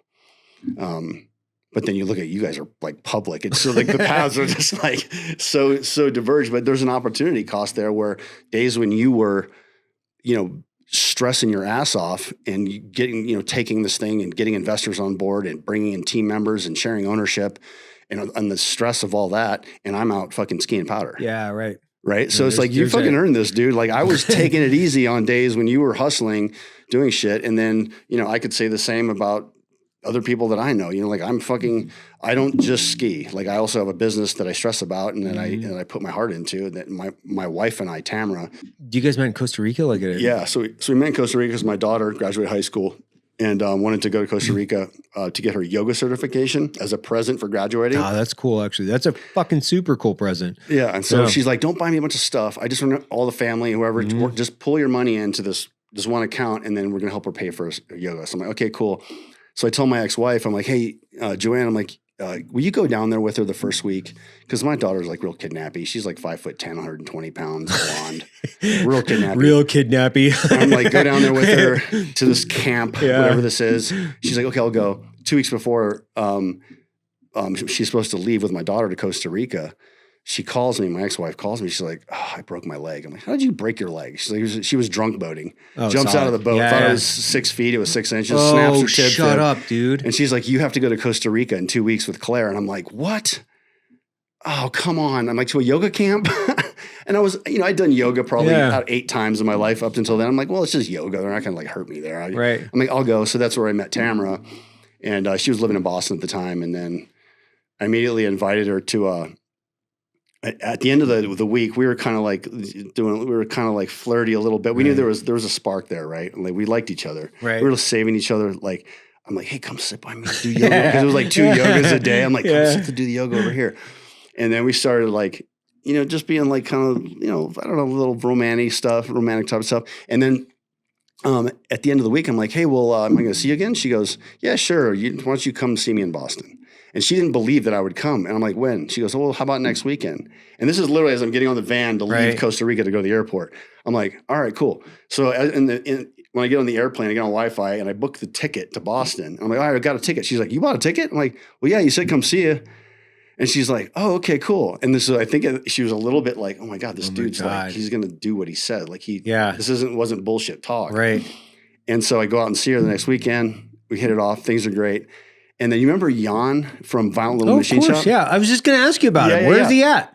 I think he's still in Ketchum. I haven't seen him in a few years because I moved. But so Jan was getting married in Italy in Amalfi in like a month from then. So then I'm in Boston. I've known Tamara for 2 weeks. I'm like, you want to I'll ask you a question. You want to go to Italy with me to his wedding? And she's like, what do you mean? She's like, to the Amalfi Coast. It's real nice. I'm like, a buddy of mine's supposed to be amazing. Getting married. Yeah. And she's like, well, I don't know if I can afford it. I'm like, I didn't ask if you could afford it. Like I asked if you want to go. I'm like, I'll pay for it. She's like, yes. I'm like, okay. That was it. Booked it right there. And then we dated distance for about a year, Boston, Sun Valley. And eventually finally convinced her to leave the East Coast. And she had a corporate job. She was like in corporate management, golden handcuffs, wearing literally a suit to the office every day, kind of stuff. And she moved to Idaho, worked remotely for about a year, and then ended up leaving her corporate job because she was getting I was dragging her more into 30 seconds out. And she also saw the freedom that owning a business provided. Right. You know, it comes with, as you onboard all the freedom it gives you, there's another thing you bring on too, which is the stress and the responsibility that is always on your back. Like it's kind of like wearing a 30-pound backpack all the time. You always have your backpack on. When you're sleeping, I feel like the backpack's off, and then you wake up. For me anyway, I'm like, wait, backpack's on. You're thinking about work. How can I grow this business? I got to call this person, right? So it comes with that. But she's like, I think I'm going to make that shift. I want to come just do this full time with you. And I've only been doing it 3 years, and I was still fulfilling orders out of my house. We had moved from the kitchen table to one of the back into a small bedroom that was basically a storage place. And so she joined me when I was still out of the house. And then 3-4 warehouses later, a building later, you know, she's been like the integral part, like basically running the business. While I'm like the left brain creative, come back. She's like, get back down to earth. Kind of, you know, like, cause you have this creative and then you have this right brain, left brain. I guess that's a simple way to put it. I'm more the left brain. She's like the accounting, the human resources, taking care of employees. We have to file taxes. Where are your receipts? Right. I'm like, yeah, those receipts, you know, like, about those. I'll get those to you. I'm going to get those to you. Yeah. You know, like, and so she's been like, sort of like the sobering driving force behind like my willy-nilly ideas. Right. And so we have a really good balance because we're both very different people with different approaches. And she comes from corporate. So she understands like corporate structure, and like she can see where the brand could go if we decided like that's the road we were going to go down. So having her on board has been like, I don't know if I'd still be doing the brand if she hadn't come on board. I might have just burned out. Yeah, I might have, but she brought a lot of renewed energy and knowledge and like stability to the brand. Where, I mean, at the time when she came on, I had a business bank account and a personal bank account. Right. And I was kind of taken from both, depending on which card I had in my pocket. You know what I mean? Yeah. And so my accountant at the time, I've always had like a third party accountant who's never been in house. It's just like, oh, you got to stop doing this. And then, you know, I'm going to pay her for it. It's just more hours of her like going through my books. And then that's when Tamara really helped me get squared away. Like, you got to stop fucking spending out of the business account when you're going and buying fucking ski shit. Right. I'm like, I know, I got to stop doing this. I know. But there's just more money in this one, you know? So, this one looks better than the other one. Yeah, we used to do that. I used to do that because my wife and I, when we first started it, like my wife was fulfilling things out, like she was packing a lot of the boxes and doing a lot of customer service. Yeah, same. So I was like roasting coffee. I was working 2 other jobs. I was doing a bunch of other stuff. My wife was at home. I've got a cool picture of her packing boxes. So we'll flash this on the YouTube channel so you see it, but it's like her packing boxes at the kitchen table. And then I would take my daughter in the baby carrier down to the roaster, and I would have her on my back, like grinding and packing coffee. So for the first year, it was basically like he and I, that's not a Freudian slip. She and I would be going, like, she's doing customer service. I'm doing like the coffee stuff. Yeah. And then I've got 2 other jobs. And it was a grind. Like, finally got to the point where I was like, okay, I hired Charles, who's still here, Charles Walter, and employee number 2, employee number 1. Yeah, I met him yesterday when I pulled the U-Haul up to also the inventory. I'm like, dude, you were here at the beginning at 14. You're number 2. Number 2. Dude. Number 2. That's awesome. Yeah, it's so funny because Charles and I go back so long. Like, he and I have known each other for so long. He'll just start talking about something random and stupid. And he's a former officer, so I get to just like flog him on a regular. And I'll just be like, I'm done with this conversation. Like we've just known each other for so long, and I'm just like, I'm done with this conversation. I can't hear you talk anymore. Like yesterday, you were looking at those designs or whatever it was, and you're like, just fucking make it cooler, man. You know, like, I was laughing. It's like, I'm not going to tell you how to do it. It just needs to be cooler. Just make it cooler. Like, I'm not going to tell you how to do it. Just do it better. Do more better. Like, sometimes I'm just like, less shit, more better. That was like a saying of mine for a long time, where I was like, less shit, more better.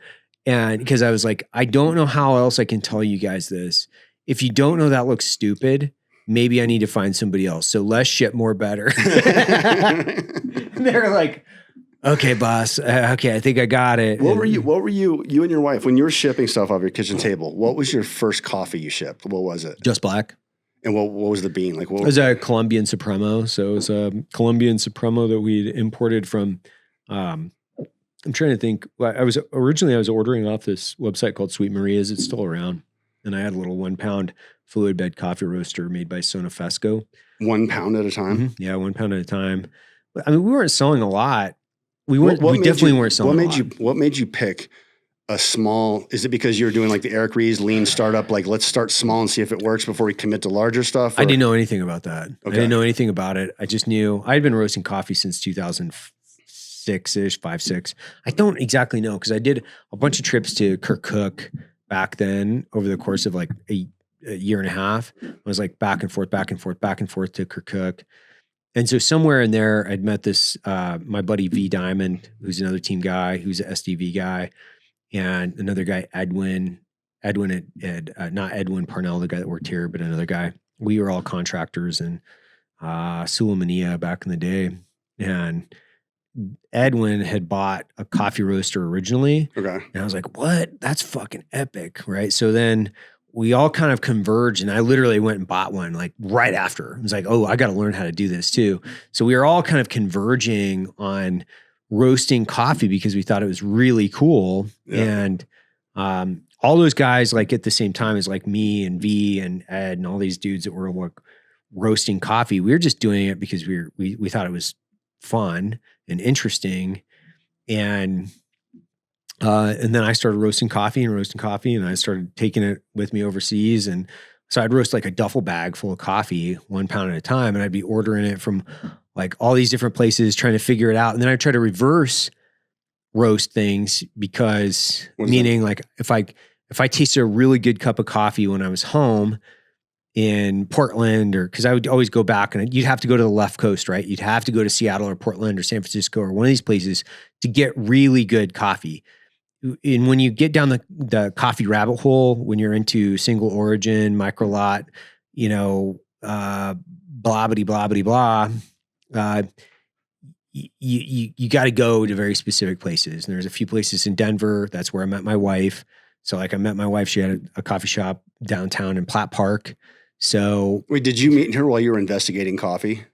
I was already kind of down the rabbit hole in coffee. So I had this little 1 pound roaster. I'd moved to the mountains of Colorado in between Boulder and Nederland.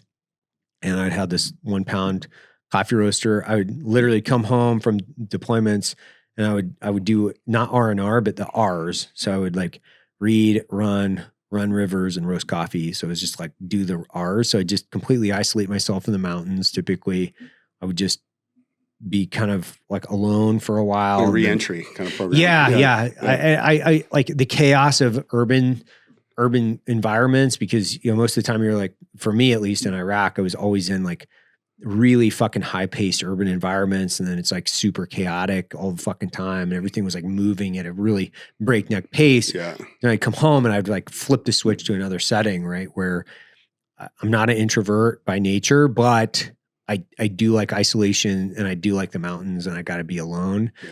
So I was roasting coffee, and I was doing this rep after rep after rep on coffee. Fast forward to 2012, I'm done with Afghanistan. I'm in a training gig now in the agency, and I would just go and find cool spots to drink coffee in Denver, and she had a cool coffee shop. That was it. And I was like, oh, this chick likes to run, and she likes to roast, or she likes coffee. Yeah. She's kind of hot. No, she's super hot. So she's an ultra runner. So she's like really built. Oh, she runs ultras? Yeah, she did for a long time. Nice. So, here's this like hot blonde that likes to run. She's way into coffee, super funny, doesn't like get annoyed with all my really fucking horrible jokes. And so, she passed the test. She passed the test. Just she passed the test. She doesn't think I'm a psychopath. She doesn't think I'm a total lunatic, like I was telling her this story, like when we first met. Oh, I showed up at our first date, and I used to have these fucking they were glasses, and one had one side of the glass that I found them at like Goodwill somewhere, and the right side had this really thick glass, so it made your right eye look really big. Like bubbles from like Trailer bubbles. Park Boys? Straight up. Yeah, yeah. It was like straight up bubbles from I'm glad that you said that because that's exactly what it was. I showed up wearing those fucking glasses to like the first date, you know, and I was like making some jokes or whatever. You knock on the door and you're just, or how, like, you're just going right into it. Right into it, bro. Right into just the total. It was a test. Bullshit that I would do. Because I was like, I just was trying to put people through the ringer all the time. Like, can they fucking handle it? Right. And I've always tried to push the limit of what is acceptable to have, you know, a joke in a conversation, and like just really, really aggressively stupid things. And she thought it was hilarious. And that was like, it was the genesis of the entire relationship.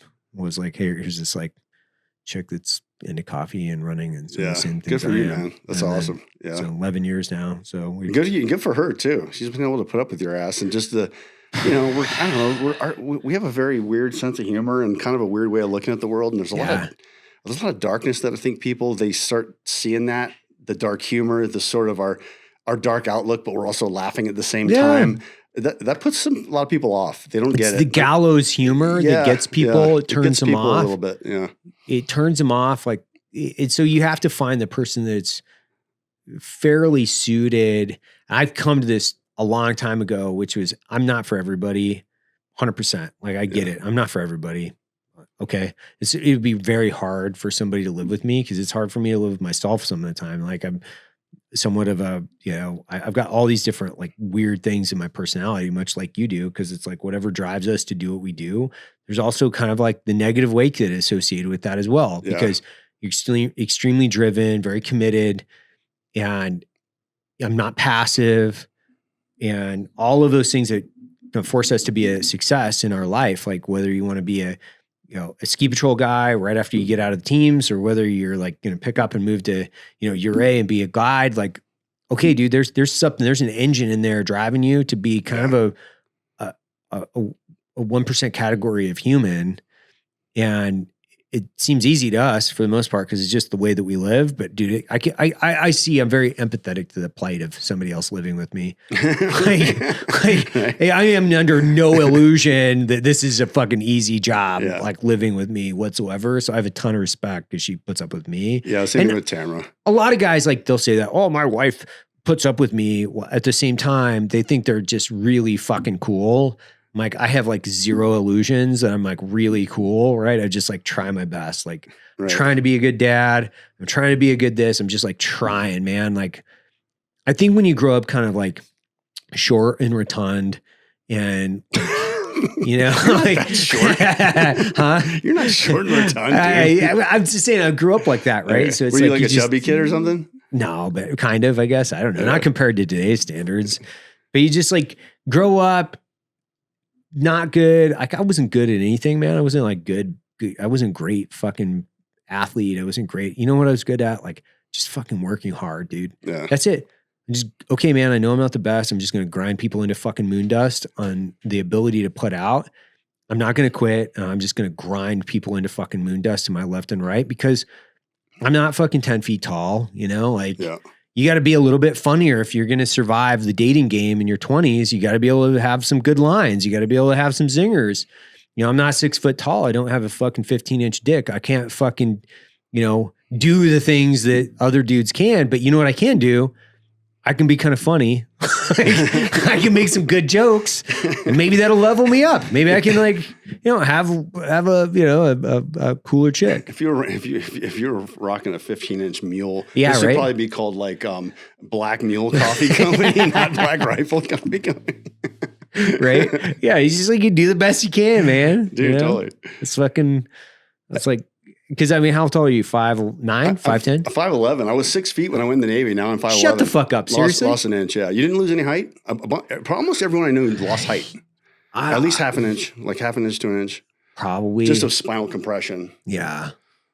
from everything, just from jumping and jumping. I attribute it mostly to the 16 static line jumps that I had to endure in my career. 16, that was my limit on static. About 1,200 free fall, but 16 static line. I'm like, I am fucking good, man. I was so good with that. Like, damn, I that was a really hard hit, dude. Going into Normandy for the 80th. Oh, yeah, you guys, so fucking epic. We went down to Palaca, Florida, and I just buzzed through the static line, do one jump, and then I'm like, okay. Are you on T10s or like? Yeah. Okay. I think it was a T10, SF10s or T10 something like Charlie, that, basically. Big and round. And, but I've always, like, this is the 80th anniversary. Like, I have to do it. I don't want to do it because I hate static line jumping with a passion, but I want so badly to jump into Normandy. Oh, that's this is like the only thing that will get me to do this again. 100%. The only freaking thing that would let me do this. Yeah. But it's also the last one, hopefully, right, that I have to do in my life. How hard you hit? Well, I landed like 1 kilometer away from the DZ, Okay. like easily 1 kilometer. Oh, that's all part of it. It's 100% part of it. And I landed in the middle of this field, which is actually just kind of a plowed field, but they had the hedgerows all around this little square. Bro, I can't. I'm like trying to pull, I'm like trying to pull the risers. So I'm like trying to fucking slip, and JT's coming in, and that guy, he's got like 100 pounds past me, Jared Taylor, right? Is he like? Was he on He's your tail? so fat. He's like coming in like a bundle, like Right. he's coming in like he's smoking in like we've just like put a Humvee on a skid. Okay, so you're and put it on the there. canopy here. So I'm like trying to get out ahead of him because I'm afraid this fat ass is going to come slamming into me, and. I get down and he's like right down next to me, like 20 feet or something like that. And I didn't hit hard, but that could have gone a completely different way, right? If hedgerows and all these other places. I'm like 1 kilometer off the DZ. Yeah. And nobody got hurt. But like on the whole drop, the mass drop. There no, wasn't dude. And you had people landing in trees.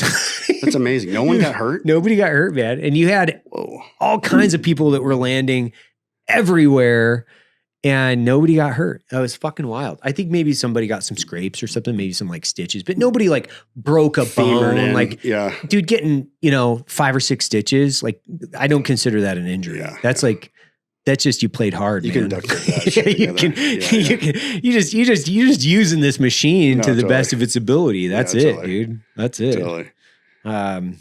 Yeah, when I first got out, I was telling you my first job, I was driving that 30-ton crane, and then I met Jan at Mount Little. Oh, such a cool dad. I haven't seen that dude forever. I haven't seen him in a long time either, but he brought me into Mount Little, and I worked with him for just under like half a year, and he was selling patches. Yeah, and he's the one that introduced me to like that there was this patch community. I mean, we were in the teams, like we were wearing patches, but it was part of.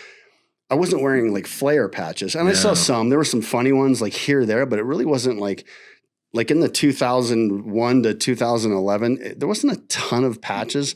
And I get out and he has like 100 patches of all these hilarious fucking patches. And I'm like, who's buying these? He's like, these patch people. This is a whole industry of people that like patches. I'm like, are you serious?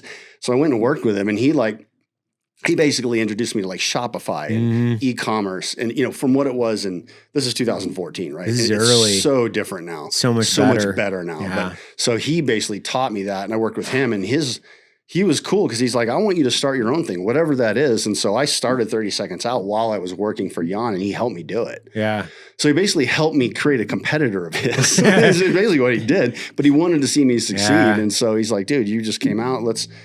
I'll help you start something. I'll teach you what I know. And so like I owe him a huge thanks for that, for kind of setting me on my way like a little bird. He got me out of the nest, and it's why I'm still doing it a decade later. It's wild, man. Because I remember he came down. I can't remember if you were with him. We were in a different office. We just came out of SHOT Show, so we drove from Vegas to here, and we were in the Ready Man building. Yeah. Also starting the Black Rifle. Yeah. And Big Brandy was with us. Yeah, that's right. Looks like an NFL linebacker. Yep. Yeah, he was with us. He was doing skateboard tricks. Yeah, dude.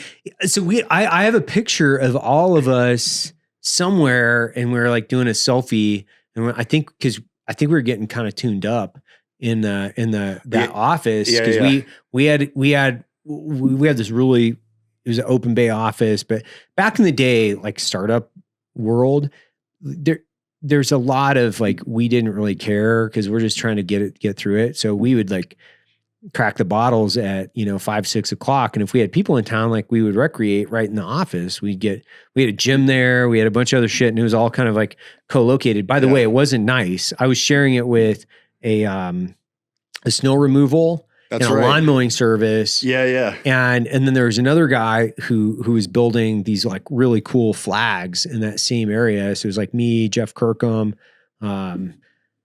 Josh Vanderbrink, I think, and a couple other dudes that were there. Maybe V. I think V might have been there too. But all these guys we're all kind of like collectively in this area, and we're like pretty hardcore knuckle dragger guys. Like I was shooting my bow in the back. Like we were fucking drinking. Like it was just like normal. This is just like normal shit, right? It's just like looks like a little fire base, Yeah, totally.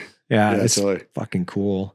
Because that's how you know how to be. Like, how do we hang out? Well, we need to build wooden benches out of 2x4s. That's for starters. We need definitely a bar of some kind. It has to be a bar. Exactly. Yeah. Some cigar thing. Like, forget any business. First, we need to set the tone. Set the tone. We got to set the space up right so that we can get in the right drunk mindset to come up with ideas. Basically. That's basically what it was. Yeah, you're right. Yeah.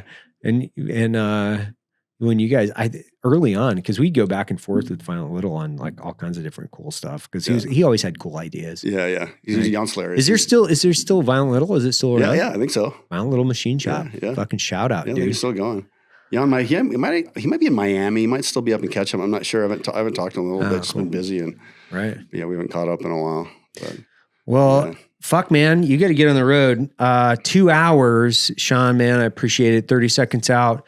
Go check it out. And give him a shout out on social, or because you're on social too, right? I drop my personal socials. Yeah. Boom. Nice.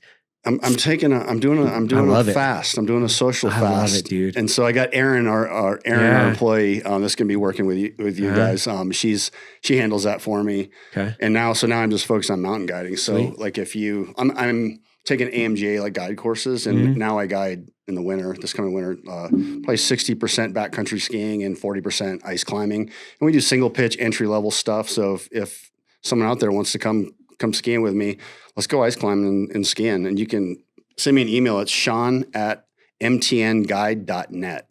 Sean at MTN like guide.net. Yeah. So we'll put that in the link. Yeah, that'd be sweet. For this. And I work for San Juan Mountain Guides. San Juan? I work for San Juan Mountain Guides in Uray. Me and my wife live in Uray. Cool. I guide right there in town, so I know the area pretty well, and we can get out and have a good time. And fuck yeah. Awesome. I appreciate you Thanks, guys. brother. Yeah, Hell I appreciate you. Thanks, dude.